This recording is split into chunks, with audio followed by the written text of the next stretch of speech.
ठीक है, आगे। स्क्रीन विजिबल है सभी को?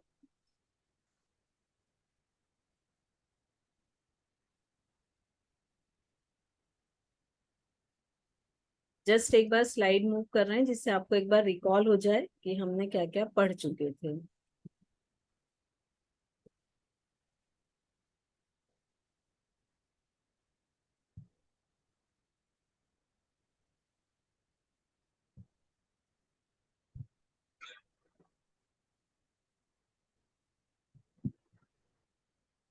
आप लोग म्यूट पे हैं तो थम्स अप करके मुझे बता दीजिए यदि आपको रिकॉल, मतलब ये विजिबल है स्लाइड, तो सिर्फ थम्स अप कर दीजिए।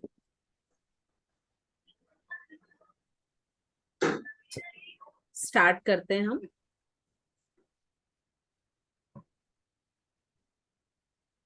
फर्स्ट हमने देखा था इंट्रोडक्शन। तो इसमें टर्म क्या होती हैं, एनाटॉमी क्या है, फिजियोलॉजी क्या है। तो जहां हम स्ट्रक्चर, संरचना का अध्ययन करते हैं वो एनाटॉमी है, और वो ऑर्गन कैसे फंक्शन करता है उसका हम करते हैं तो फिजियोलॉजी है। तो ये चीज हम देख चुके थे। नेक्स्ट इनमें डिफरेंस देख चुके थे। एनाटॉमी मेन मेजर 6-7 टाइप्स की होती है, इनके टाइप्स हम सारे देख चुके थे। Surface, topographical, applied, microscopic, development anatomy, neuro, और मॉर्बिड या पैथोलॉजिकल। इसके बाद हम आए थे एनाटॉमिकल टर्मिनोलॉजी पे। इसमें हमने पोजीशन के अकॉर्डिंग टर्मिनोलॉजी देखी थी कि मिड लाइन क्या होती है, anterior, posterior, front portion, face side का पोर्शन एंटीरियर, और बैक साइड के पोर्शन को पोस्टीरियर कहते हैं। फिर मीडियल, लेटरल, जो हमारे बॉडी को सेंटर से दो पार्ट में डिवाइड करती वो मीडियल, और उसके अपोजिट जाते हैं तो लेटरल। फिर प्रॉक्सिमल और डिस्टल, जो ऑर्गन ट्रंक के पास है या हार्ट के पास है वो प्रॉक्सिमल होगा, और जो ट्रंक या हार्ट से दूरी पर है वो डिस्टल होगा। सुपरफिशियल और डीप। जो पोर्शन हमारा ऊपर है स्किन से वो सुपरफिशियल, और जो स्किन से दूर है वो डीप होगा। राइट? समझ रहा हूँ ना यार, वैसे कुछ समझ में नहीं आ रहा। म्यूट कर लें प्लीज। इंटरमीडिएट मतलब जो लेटरल से मीडियल लाइन के पास जो है वो इंटरमीडिएट होगा। दो स्ट्रक्चर के बीच में, मीडियल और लेटरल दोनों के बीच में जो स्ट्रक्चर होगा वो इंटरमीडिएट होगा। मतलब यहाँ इसके लिए क्या जरूरी है कि 3 स्ट्रक्चर हो, एक लेटरल होगा, एक मीडियल होगा, और उन दोनों के बीच में जो होगा वो इंटरमीडिएट। फिर सेंट्रल, पेरिफेरल, जो स्पाइन की तरफ है वो सेंट्रल, और जो ऊपरी सरफेस में है वो पेरिफेरल। प्लेंटर, जो सोल पोर्शन होता है वो प्लेंटर है। इसके बाद में सुपीरियर या क्रेनियल, जो हेड साइड है वो सुपीरियर या क्रेनियल, और जो लेग के साइड है या टेलबोन के साइड है वो इंफीरियर और कॉर्डल। कोरोनल, सेजिटल और ट्रांसवर्स, ये 3 प्लेन्स हमने पढ़े थे कि यदि हम बॉडी को सेंटर से 2 पार्ट में डिवाइड करें, इस तरह से करें कि उसका एंटीरियर और पोस्टीरियर जो सेगमेंट है वो अलग अलग हो जाए, तो वो क्या होगा, कोरोनल। और अगर हम मिडिल लाइन से 2 पार्ट में डिवाइड करें कि उसके दोनों लेटरल पार्ट अलग हो जाएं, तो वो क्या होगा, सेजिटल। सेजिटल प्लेन यदि हम सपोज शोल्डर से करते हैं तो वो सेजिटल होगा, और सेंटर से करते हैं तो उसी को मिड सेजिटल कहते हैं। और अगर हम फ्लोर के पैरेलल या हॉरिजेंटल कट करते हैं तो वो हो जाएगा ट्रांसवर्स प्लेन। तो इसमें जो ट्रांसवर्स और सेजिटल हैं ये दोनों जरूरी नहीं है कि इक्वल हो, ये अलग अलग साइज के भी हो सकते हैं। तो इस तरह से ये तीनों प्लेन्स हमने पढ़े थे। अब हमको यहाँ से शुरू करना था कि बॉडी मिसअलाइनमेंट।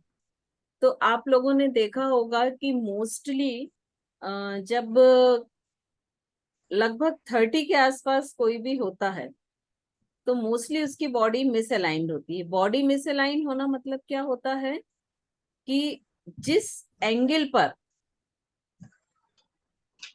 जो उसके ज्वाइंट्स के जो एंगल हैं वो एंगल डिस्टर्ब हो जाना क्या होता है कि बॉडी का मिसअलाइंड होना। ठीक है, तो हमारे जो बॉडी के एंगल्स होते हैं वो बहुत जरूरी है कि वो अपने पर्टिकुलर एंगल पर ही रहें। अब मिसअलाइनमेंट कहाँ कहाँ होता है मोस्टली? सबसे पहले शोल्डर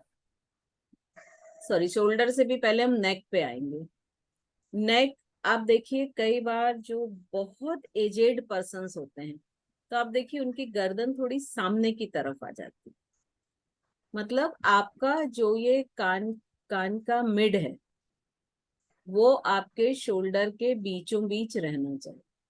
आपके कान का जहां पर हम जिसको निचला हिस्सा कहते हैं वो आपके शोल्डर के बीचों बीच यदि है तो वो ठीक है। आपके दोनों शोल्डर मतलब कॉलर बोन आपकी एक स्ट्रेट लाइन में होना चाहिए। आपके पेल्विक गर्डल के जो अपर पॉइंट है वो दोनों एक लाइन में होना चाहिए। आपके जो नी है दोनों नी एक स्ट्रेट लाइन में होना चाहिए और दोनों एंकल। तो इस तरह यदि हम देखें कि ये जो 4 लाइंस हमने ड्रॉ की हैं ये चारों एक दूसरे के कैसे हैं? पैरेलल, समानांतर हैं।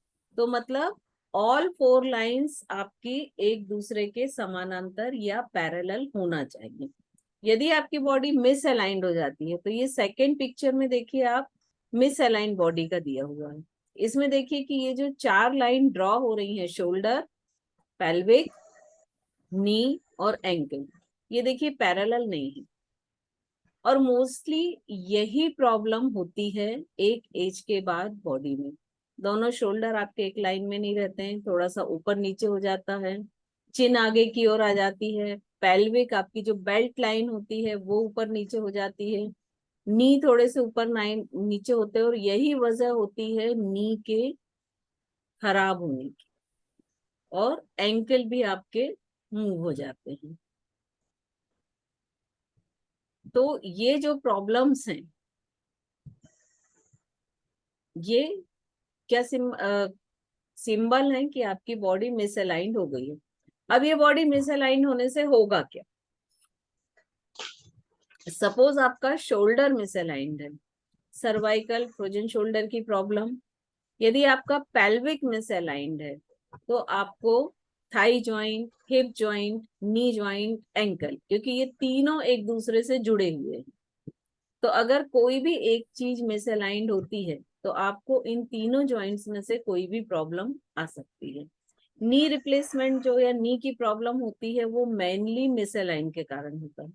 और मिसअलाइन होने में सबसे बड़ी ये एक विडंबना है कि इसकी कोई मेडिसिन नहीं है जो हमारी बॉडी को अलाइंड कर सके। ये केवल आप या तो फिजियोथेरेपी के थ्रू या फिर आप एक्सरसाइज के थ्रू, ये दो ही ऑप्शन आपके पास होते हैं जिनके थ्रू आप अपनी बॉडी को फिर से अलाइंड कर सकते हैं। इसमें देखिए आपका थर्ड फिगर में आपकी अलाइंड बॉडी दी है, तो इसमें देखिए अगेन जो चारों लाइंस हैं, शोल्डर, पेल्विक, नी और एंकल, ये चारों एक स्ट्रेट लाइन पैरेलल हैं एक दूसरे के। तो ये आप घर पर अपनी बॉडी को चेक कर सकते हैं। अब ये कैसे कर सकते हैं ये हम देखते हैं। इसको चेक करने के लिए आप एक प्लेन वॉल से टिक कर खड़े हो जाएं। आपकी हील, आपके बटक्स, आपकी शोल्डर प्लेट और आपका हेड का ये पिछला हिस्सा वॉल से टिका हुआ हो। और उसके बाद आप अपने दोनों शोल्डर के बाजू में एक डॉट लगाएं, अपनी बेल्ट लाइन के अपर में एक दो डॉट लगाएं, नी के आसपास दो डॉट लगाएं और एंकल के, और फिर वो लाइन खींचें। तो आप जब हट के लाइन खींचेंगे तो आपको समझ में आ जाएगा कि आपकी बॉडी कितनी मिसअलाइंड है। एंड सेकेंड, आप अपने कान से शोल्डर को मेजर करें। यदि आपका मान लीजिए शोल्डर की विड्थ जो है वो 3 या 4 इंचेस है। तो अगर 4 है तो आपके कान के सबसे निचला पॉइंट कहाँ आना चाहिए, 2 इंचेस पर। तो इस तरह से हम अपने बॉडी को चेक कर सकते हैं कि हमारी बॉडी अलाइंड है या नहीं है। और अगर अलाइंड है तो आपके जॉइंट सारे सेफ हैं, और नहीं है तो जिस भी जॉइंट से आपकी बॉडी अलाइन नहीं है उस जॉइंट से आपको कोई ना कोई प्रॉब्लम आ जाएगी। अब इसके बाद हम देखते हैं स्पाइन से रिलेटेड। मोस्टली हमारा सिटिंग पोस्चर गलत होता है, हम सामने की तरफ झुक के बैठते हैं। तो हमारी जो नॉर्मल स्पाइन है, ये हमारी देखिए फर्स्ट पिक्चर में नॉर्मल स्पाइन कैसी है, एक स्ट्रेट लाइन में है, पेल्विक से जुड़ गई है नीचे, और ये पेल्विक के दोनों पॉइंट्स देखिए एक स्ट्रेट लाइन में। लेकिन जब ये लगातार गलत सिटिंग पोजीशन या स्टैंडिंग पोजीशन में बैठते हैं तो ये इस तरह से कर्व हो जाती है। ये कहीं भी कर्व हो सकती है, जरूरी नहीं कि यही हो, ये बाहर की तरफ हो सकती है, अंदर की तरफ हो सकती है, लेफ्ट हो सकती है, राइट हो सकती है। तो ये जो कर्व होती है तो उसके कारण क्या होता है कि चूंकि ये स्पाइन भी छोटी छोटी वर्टिब्रा या हड्डियों से मिलके बनी है, तो उनकी लोकेशन चेंज होने से, और यहाँ पर बहुत ही कॉम्प्लिकेटेड नर्व्स होती हैं जो कि आपके हाथ और पैरों में जाती हैं। तो जब ये कहीं भी डिस्टर्ब होती हैं तो ये अपने आसपास की जो भी डिस्टर्ब हुई उस तरह उस साइड की नर्व को इफेक्ट करती हैं। इन दोनों दो बोन के बीच में जो कार्टिलेज होता है और जो फ्लूइड होता है कि ये बोन घिसे ना, इसके लिए ग्रीसिंग फ्लूइड होता है, उन सबको भी डिस्टर्ब करती हैं, जिसके कारण जैसे इसको स्लिप डिस्क साधारण भाषा में कहते हैं। अब जब ये स्पाइन आप काफी एजेड लोगों का देखिएगा कि ये जो चेस्ट के पीछे का हिस्सा ये ऐसे कुबड़ जैसे निकल जाता है बाहर की तरफ, और ये चिन देखिए, इसके ये कान का निचला हिस्सा देखिए आप शोल्डर से बाहर आ रहे हैं, दिख रहा है। तो क्या होता है कि स्पाइन को, मान लीजिए आपके सिर का वजन जो है वो 5 kg है, मान के चल रहे हैं, तो जैसे जैसे ये मिस अलाइंड होता है आगे की ओर होता है, इस पोजीशन में इसी सिर के 5 किलो वाले सिर को, स्पाइन को 10 किलो का वजन सहना पड़ता है। तो जितना इसका एंगल चेंज होता है उतना स्पाइन पर वेट बढ़ता जाता है, और इसको हम क्या नाम देते हैं, कायफोटिक स्पाइन। अगर स्पाइन बाहर की तरफ है तो कायफोटिक, और यदि स्पाइन अंदर की तरफ है तो लार्डोसिस। ठीक है, ये हमेशा जो काइफोसिस होता है ये चेस्ट के पिछले वाले हिस्से में होता है, मतलब किस रीजन में होगा, थोरेसिक। और जो लार्डोसिस है ये हमेशा किस में होता है, लंबर रीजन में। आप देखिएगा जिनका वैली पोर्शन, जिन लेडीज का बहुत अधिक है, पेट बहुत बढ़ा हुआ है, तो उनके ये नाभि के जस्ट पीछे ये हिस्सा होता है ना, यहाँ पे देखिएगा ऐसे अंदर की तरफ स्पाइन खिंच जाती है और एक बहुत बड़ा गड्ढा दिखता है। तो उससे आप ये समझ सकते हैं कि उसको लार्डोसिस है। अब ये देखिए जब हम डिफरेंट पोस्चर में लगातार खड़े होते हैं तो हमारी स्पाइन में कैसे कैसे चेंजेस आते हैं, है ना। कि अगर हम मान लीजिए ये लेफ्ट साइड वजन रख के खड़े हैं तो हमारी ऐसे कर्व हो जाएगी, या हम झुक के खड़े हैं तो ये काइफोटिक हो जाएगी। तो हमारा जो भी पोस्चर है, यदि हम पोस्चर को मेंटेन अलाइंड करके नहीं खड़े हुए हैं तो वो हमारी स्पाइन को इफेक्ट करेगा ही करेगा। और साथ ही साथ स्पाइन के साथ साथ जैसे आपने ये वाले कोई पोस्चर लिए तो ये आपके नी, थाई और एंकल, ये तीनों जॉइंट्स को भी इफेक्ट करेगा। यहाँ देखिए आपको ये लास्ट पिक्चर में दिख रहा होगा, ये हिप रीजन ऊपर उठ गया। ये देखिए ये पेल्विक भी एक एक लाइन में नहीं है, इसकी जो बेल्ट लाइन है वो भी चेंज हो गई, और उसके कारण इसको क्या, नी की प्रॉब्लम शुरू हो जाएगी। सो स्पाइन और हमारे जितने भी ज्वाइंट हैं बॉडी के, उनको अलाइंड होना कंपलसरी। अभी जैसे हमने ये देखा तो ये मेनली किस में होता है कि ये हमारी स्पाइन है, ये हमारा ब्रेन है। ब्रेन का आखिरी हिस्सा जो होता है मेडुला ऑब्लांगेटा, वो स्पाइन के फर्स्ट सर्वाइकल से जुड़ता है। और हमारी जो अलाइंड पोजीशन होनी चाहिए, वो कैसी होनी चाहिए कि जो ये फर्स्ट फिगर में ही सेकंड पिक दिखाया है कि अगर हम ये दोनों लाइंस स्ट्रेट खींचें तो ये एक दूसरे को 90 डिग्री पर मैनेज करना चाहिए। लेकिन मोस्टली हमारी आदत होती है, तो आप देखिएगा कोई थोड़ा सा लेफ्ट साइड सिर को बेंड करके बैठता है, कोई राइट साइड, कोई थोड़ा सा आगे। तो ये जो तीनों चारों पोजीशन है ये हमारे स्पाइन को, जो खासकर सर्वाइकल रीजन है, उसको मिसअलाइन करती हैं, और ये जो हमारा 90 डिग्री का एंगल है ये मैनेज नहीं होता है। और सर्वाइकल रीजन पर चूंकि वेट बढ़ जाता है, स्ट्रेस बढ़ जाता है, तो उसके कारण सर्वाइकल से रिलेटेड आपको प्रॉब्लम हो सकती है। सेकंड पेल्विक का बताया था, ये हमारी बेल्ट लाइन होती है और ये एक स्ट्रेट होनी चाहिए। लेकिन जब हम एक साइड वजन रख के लगातार खड़े होते हैं तो ये इस तरह से तिरछी हो जाती है परमानेंट, क्योंकि हम जिस साइड भी वजन रखते हैं हमारी हैबिट हमेशा उसी साइड वजन रखने की होती है। फिर हम ऐसा नहीं सोचते कि चलो अभी 1 घंटे तक हम लेफ्ट साइड में वेट रखे थे, अब हम राइट साइड कर लेते हैं। तो ऐसा नहीं होता, जो लेफ्ट साइड वेट रखता है वो हमेशा लेफ्ट लगता है। और जैसे कि इस पिक्चर में दिखाया गया है कि राइट साइड झुक रहा है, मतलब ये व्यक्ति कैसे खड़ा होता है, राइट साइड वेट रख के। तो मोस्टली ज्यादातर लोग राइट साइड ही वेट रखते हैं और लगातार वो राइट साइड ही वेट रख के खड़े होते हैं। तो ज्यादातर लोगों के जो नी में प्रॉब्लम शुरू होती है वो कहाँ से होती है, राइट नी से। फिर वो राइट नी को बचाने के लिए लेफ्ट पे ज्यादा वजन देने लगते हैं और फाइनली उनके दोनों नी में प्रॉब्लम होती है। ये हमारी जो बोन आपको दिख रही है, ये जो एक पिंजरा जैसा स्ट्रक्चर दिख रहा है, ये रिब्स है, इसके अंदर हार्ट रहता है। ये जो सामने की बोन दिख रही है ये स्टर्नम है। अब इसके आगे आपको ये 2 बोन दिख रही हैं जो हाथ की हड्डी से जुड़ रही है। तो ये जो कॉलर बोन है, तो इसके ये जो दोनों पॉइंट्स हैं ये भी एक लाइन में होना चाहिए। ये हमारी ह्यूमरस बोन है जिससे ये कॉलर बोन जुड़ रही है। तो हमारा ये जो ज्वाइंट है जहां पर ह्यूमरस कॉलर बोन से जुड़ती है, मतलब ये पॉइंट और ये पॉइंट, ये दोनों एक स्ट्रेट लाइन में होना चाहिए। लेकिन यदि आपका मान लीजिए ये पेल्विक में से अलाइंड है या सिर में से अलाइंड है, तो ये ऑटोमेटिक मिसअलाइंड हो जाएगा। इसके बाद नी ज्वाइंट में आती है प्रॉब्लम। तो जो नॉर्मल नी है, ये जो सेंटर में दिए हुए हैं ये नॉर्मल नी है ना, पूरी आपको बोन एक स्ट्रेट लाइन में दिख रही है।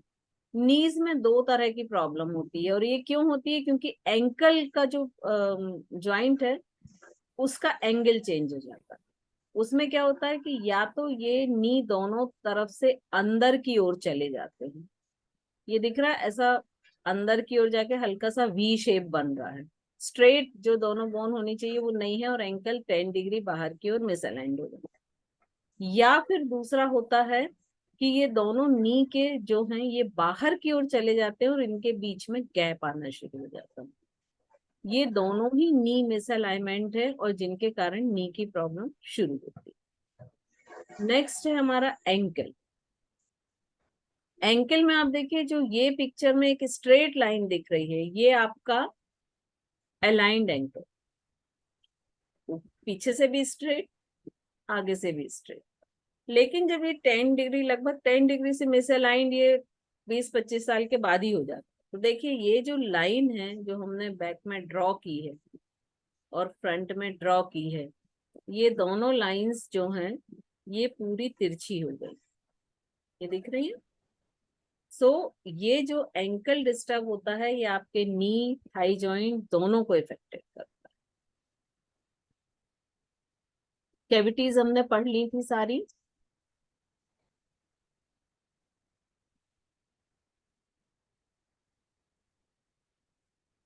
एक्यूट, क्रोनिक भी हमने पढ़ लिया था। ये सारी चीजें हमारी हो चुकी हैं।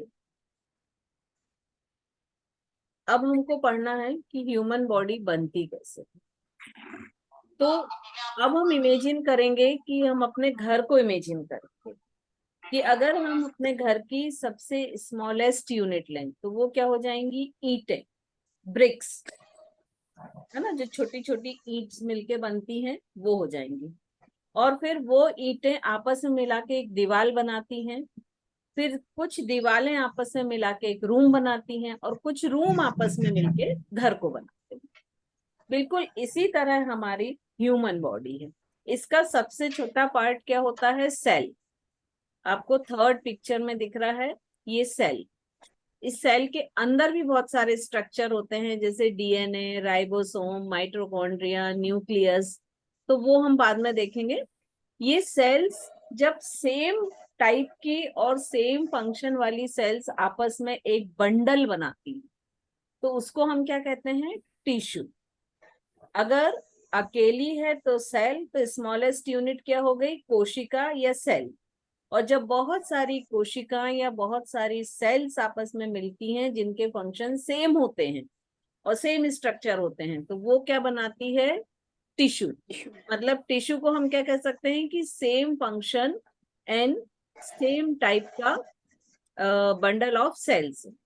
और बहुत सारे टिश्यू मिलके एक ऑर्गन बनाते हैं, और फिर बहुत सारे ऑर्गन आपस में मिलते हैं जिनके फंक्शन सेम टाइप के होते हैं बट स्ट्रक्चर डिफरेंट हो सकते हैं, वो मिलके सिस्टम बनाते हैं, और बहुत सारे सिस्टम मिला के हमारी ह्यूमन बॉडी बनती है। ठीक है। ये मीटिंग 10 मिनट्स में खत्म हो जाएगी, तो उसके बाद एक बार रीज्वाइन करेंगे सभी, हाँ, सेम आईडी में सेम। तो इस तरह से हमारी ह्यूमन बॉडी बनती है। स्मॉलेस्ट यूनिट क्या हो गया? सेल। सेम टाइप और सेम स्ट्रक्चर की सेल्स मिलके बनाती हैं टिश्यू। टिश्यू मिलके बनाते हैं ऑर्गन, और सेम टाइप के ऑर्गन मिलके एक सिस्टम बनाते हैं, और बहुत सारे सिस्टम मिला के एक ह्यूमन बॉडी बनती है। ये सेल का स्ट्रक्चर कुछ इस तरह से होता है। इसमें बीच में न्यूक्लियस होता है, राइबोसोम्स होते हैं, फिर इसमें जो माइटोकॉन्ड्रिया वाला पार्ट होता है, ये माइटोकॉन्ड्रिया, ये सेल का पावर हाउस कहा जाता है, यहीं से एनर्जी मिलती है। तो इसको हम मैन देखें। और ये जो गोल्गी बॉडी होती है या गोल्गी एपरेटस होता है, ये पूरे सेल के अंदर ट्रांसपोर्टेशन का काम करता है। ठीक है। और इसी में डीएनए और आरएनए पाए जाते हैं। ये जो राइबोसोम्स हैं, इनके ऊपर डीएनए और आरएनए पाए जाते हैं। तो ये डीएनए और आरएनए क्या है? ये रिस्पॉन्सिबल है हमारी पूरी बॉडी के जो भी शेप या साइज बनता है, या जो शक्ल हम लेते हैं, जो स्ट्रक्चर फॉर्मेशन होता है, उसको फॉर्म करने के, प्लस हमारे जो संस्कार हैं, हमारे जो एनर्जी हैं, उन सबको कैरी फॉरवर्ड करने के लिए। अब ये बॉडी का स्ट्रक्चर कैसे होता है? सिंपली ओवम होता है। ओवम के आसपास बहुत सारे स्पर्म आते हैं, और कोई एक स्पर्म फर्टिलाइज होता है ओवम के साथ। और जब ये फर्टिलाइजेशन इनका होता है, तो ये पहले सिंगल सेल होती है, फिर इसके बाद ये डिवाइड होनी शुरू होती है। तो इसको हम 8 वीक तक क्या बोलते हैं? फीटस। और आफ्टर 8 वीक के बाद, सॉरी, एम्ब्रियो बोलते हैं, और आफ्टर 8 वीक के बाद ये फीटस कहलाता है। और ये सेल लगातार डिवाइड होकर एक पूरी बॉडी को बनाती है, और एक बेबी को फॉर्म करती है।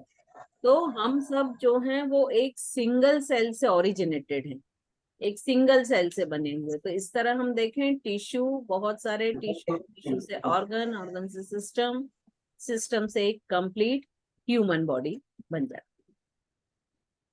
अब टाइप्स ऑफ बॉडी मूवमेंट, तो इसको हम थोड़ा सा जल्दी जल्दी देख लेते हैं।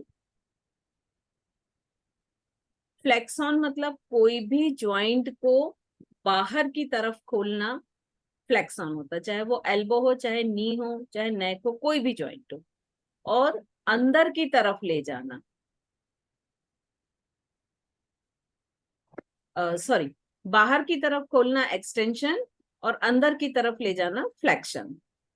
तो हम किसी भी अगर बॉडी के शेप को बड़ा कर रहे हैं, बाहर की तरफ खोल रहे हैं मतलब बाहर बड़ा कर रहे हैं, तो वो एक्सटेंशन, और अंदर की तरफ कर रहे हैं मतलब छोटा कर रहे हैं, तो वो फ्लेक्शन। इसी तरह से एबडक्शन और एडक्शन होता है। यदि हम मिड लाइन से कोई भी बॉडी के पार्ट को दूर की तरफ ले जाते हैं तो वो क्या होता है, क्लास में आ एडुक्शन। रहा है। और यदि हम बॉडी पार्ट को मिड लाइन की तरफ लाते हैं तो वो हो जाता है एडुक्शन। इसमें बहुत सारे तरीके दिए हुए हैं। ये सरकमटेंस, मतलब इसको हम साधारण भाषा में समझे तो हम ऐसा कह सकते हैं कि हमारा जैसे हाथ है, शोल्डर पर जुड़ा हुआ है और दूसरा एंड फ्री है, तो हम शोल्डर जॉइंट से यदि इसको पूरा सर्कुलर मूवमेंट दें तो वो क्या हो जाएगा, सरकम सर्कुलर मूवमेंट हो जाएगा, या सर्कुलेशन, सरकमडक्शन हो जाएगा। आई थिंक मुझे इसकी टर्म याद नहीं आ रही है। तो इसमें क्या होगा, आपकी चारों चीजें कवर होंगी, मतलब फ्लेक्शन भी होगा, एब्डक्शन भी होगा, एक्सटेंशन भी होगा और एडुक्शन भी होगा। तो ये चारों चीजें मिलके ही आपका सरकमडक्शन रोटेशन बनाएंगी। ठीक है, या हम उसको साधारण भाषा में कह सकते हैं कि पूरा सर्कुलर गोल घुमाना सरकमडक्शन होगा। इसके बाद इंटरनल रोटेशन और एक्सटर्नल रोटेशन। तो जब हम किसी भी बॉडी पार्ट को ज्वाइंट से अंदर की तरफ लाएंगे शरीर के, तो वो क्या होगा, इंटरनल रोटेशन। और जब शरीर से बाहर की तरफ ले जाएंगे तो वो होगा एक्सटर्नल रोटेशन। तो हम इसको ऐसा भी कह सकते हैं कि अगर हम लेटरल साइड रोटेशन कर रहे हैं तो वो एक्सटर्नल रोटेशन हो गया, और यदि हम मिड लाइन की या मीडियल साइड कर रहे हैं अंदर की तरफ तो वो इंटरनल रोटेशन हो गया। इन्वर्जन, एवर्जन, अगेन ये सेम चीज है। यदि हम बॉडी के अंदर की तरफ लाते हैं, मूव करते हैं, अब यहाँ रोटेशन नहीं है, सिर्फ बॉडी को मूव करना है, तो ये इन्वर्जन हो गया। और यदि हम बाहर की तरफ जॉइंट को मूव करते हैं तो वो इवर्जन हो गया। तो इसमें देखिए, अगर हम पैर के अंगूठे अंदर की तरफ लाते हैं तो इन्वर्जन, ये नॉर्मल है। और यदि हम पैर के अंगूठे बाहर की तरफ लाते हैं तो इवर्जन। तो अभी ज्यादातर लोगों के एंकल जॉइंट मिस होता है, तो वो कैसा होता है, इवर्जन, बाहर की तरफ होता है। सुपाइन प्रोनेशन हम एक बार पढ़ चुके हैं। ये हथेली ऊपर आकाश की तरफ है, मतलब हमारी बैक साइड कंप्लीट बॉडी का देखें तो यदि हमारा बैक जमीन पर है तो वो सुपाइनेशन हो जाएगा, और यदि हमारा पेट जमीन पर है तो वो प्रोनेशन हो जाएगा। तो इसको याद रखने का तरीका बहुत अच्छा होता है कि डबल एस, सुपाइनेशन, स्पाइन। और इसी तरह से ये जो हथेली का ऊपर वाला पोर्शन है ये एंटीरियर है और पीछे वाला पोस्टीरियर है। लेग में एकदम डिफरेंट हो जाएगा, लेग में सोल एंटीरियर हो जाएगा और उसके ऊपर वाला हिस्सा पोस्टीरियर। अब इसके बाद में एलिवेशन और डिप्रेशन, तो ये शोल्डर जॉइंट से बताया गया है। शोल्डर यदि ऊपर की ओर है तो एलिवेशन है, और शोल्डर यदि नीचे की ओर है तो डिप्रेशन। मतलब यदि नॉर्मल जो हमारे शोल्डर है वो ये ब्लैक लाइन पर है होने चाहिए, तो इससे यदि एंगल ऊपर जाता है तो एलिवेशन हो जाएगा, और इससे यदि एंगल नीचे की ओर आ जाता है तो डिप्रेशन। प्रॉक्सिमल डिस्टल और एंटीरियर पोस्टीरियर डॉर्सल हम आपको बता चुके हैं। फुट प्लांटर भी आपको हम बता चुके हैं। फुट में हमने बताया था कि बिल्कुल अपोजिट होता है, ऊपर का हिस्सा डॉर्सल होता है और नीचे का हिस्सा प्लांटर या एंटीरियर। अब प्लांटर फ्लैक्सॉन और डॉर्सी फ्लैक्सॉन। तो देखिए, जब भी हम पैर को अंदर की तरफ खींचेंगे, पैरों की उंगलियों को, तो वो क्या होगा, डॉर्सी फ्लैक्सॉन। और जब टोस को हम बाहर की तरफ पॉइंट आउट करेंगे तो वो प्लेंटर फ्लैक्सॉन। तो योग में ये प्लेंटर फ्लैक्सॉन और ये बहुत यूज होता है, क्योंकि टोस के डायरेक्शन हमको मैनेज करने के लिए ये करने पड़ते हैं। तो जब भी हम एंकल से एंगल को बड़ा करके टोस को बाहर की ओर ले जा रहे हैं तो वो क्या हो गया, प्लेंटर फ्लैक्सॉन। और जब भी हम एंकल के एंगल को कम करके अंदर की तरफ ले जा रहे हैं तो डॉर्सी फ्लैक्सॉन।